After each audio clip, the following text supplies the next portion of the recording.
they had an air base there that was designed to accommodate even B-52 bombers. Yeah, and also a naval landing pad. Yeah. Also an airport. So there's an airport. Yeah. We come to this a little later probably. Yeah. And when you first saw it, this region, how does it look like there? I mean, there must be some also touristical potential, I guess. Oh, there's existing. Existing. I mean, the piece of property give me a picture. Oh, sure. Please. Beach, or is it sandy beaches, some rocky shoreline. In our particular property, which is the beauty and the background, is that we sit atop a bluff, approximately 27 meters. And it overlooks the entire Southeast Asia seas.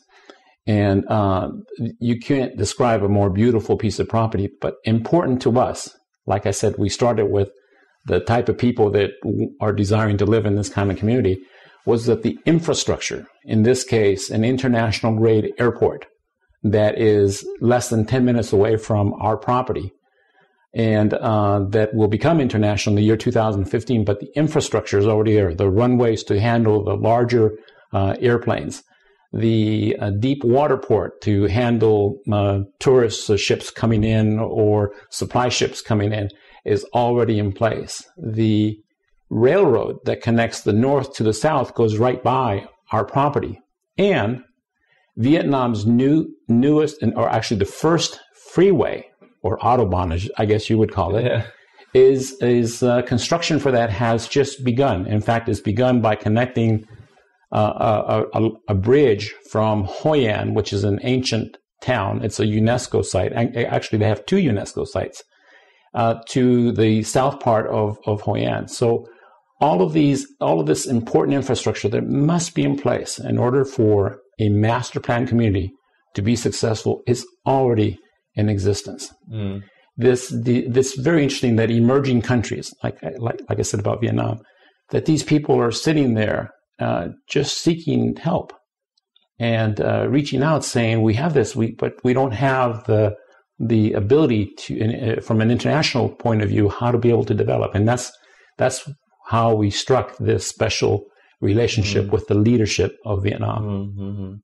To bring people there, to provide jobs, provide safety. There's some connections. You said there was a military base there. So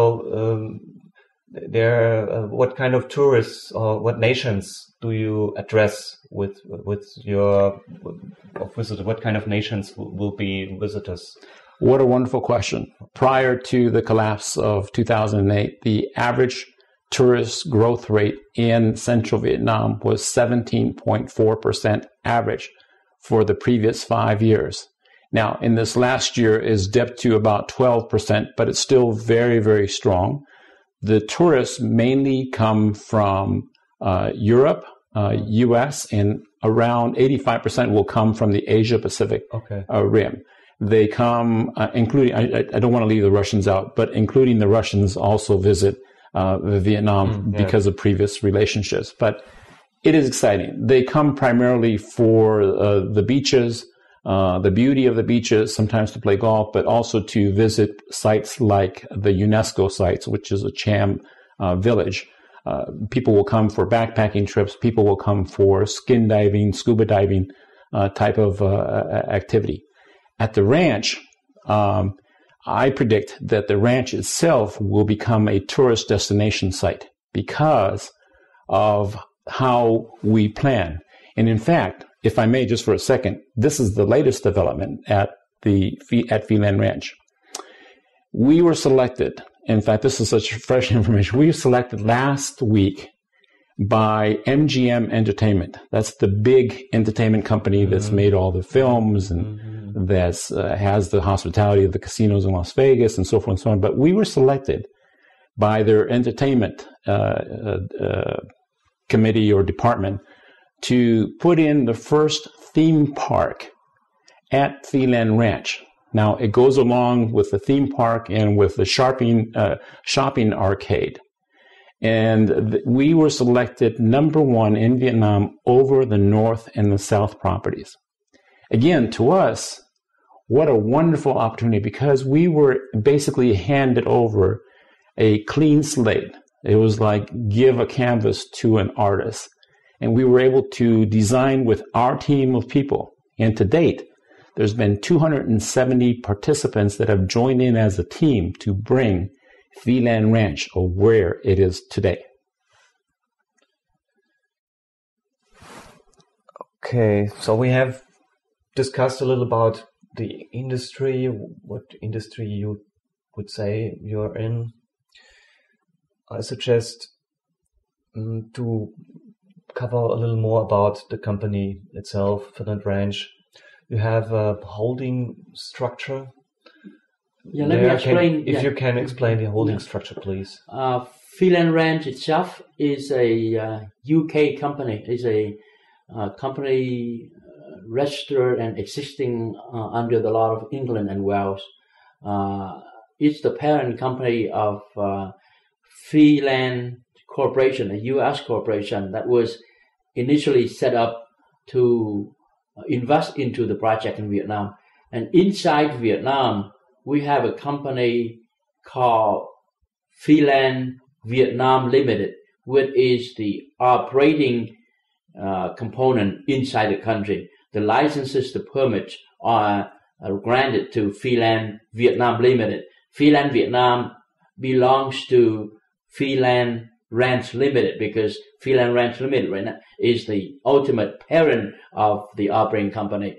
But in a broader sense, Philand Ranch Limited is a majority-owned subsidiary of PHI Group, a company that is trading on the over-the-counter bulletin board in the U.S. And also on the Frankfurt Stock Exchange Open Market segment, which used to be called Providential Holdings. Now we've changed the name to PSI Group. PSI Group owns about 75% of Philand Ranch Limited. Yeah. And the stock that I can buy at the Frankfurt Stock Exchange since a few weeks or months? Yes, weeks. Right. I would say even. What holding can I? What holding do I buy with this stock? Yeah, if you buy the stock in Philand Ranch Limited, the symbol is 1P8 on the Frankfurt Stock Exchange. This is a company that holds all the properties, all the projects in Vietnam and in Cambodia under that roof. Yeah. Mm-hmm. Yes. And there's 25% free float, as I understand, when or can I say this? Yeah. 75% PHI Group owns. Yeah, PHI Group owns about 75% of the 24.8 million shares that have been issued and outstanding. I have read in your information booklet that you have licenses and permits for your project in, Quang Nam, in the Quang Nam province. Right, yeah. Can you explain a little about what you already have there? I wonder, what do you have, and what is the plan? And what is the vision? Again, another excellent question. To date, obviously, we have completed all of the research, all of the due diligence, the feasibility studies. We've submitted all of the working drawings for the 0.91 phase of the ranch. Now, we have to keep it in perspective that the ranch is approximately 4,300 hectares.